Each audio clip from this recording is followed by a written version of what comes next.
This is Norma Davy with your Mobile Minute. Are you a LinkedIn user? Do you have a job opening? Let me show you a quick tip.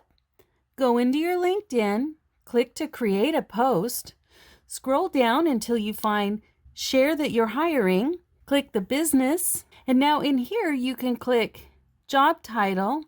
If you have a specific job title that you have available, start to type it in. Click what the job title is.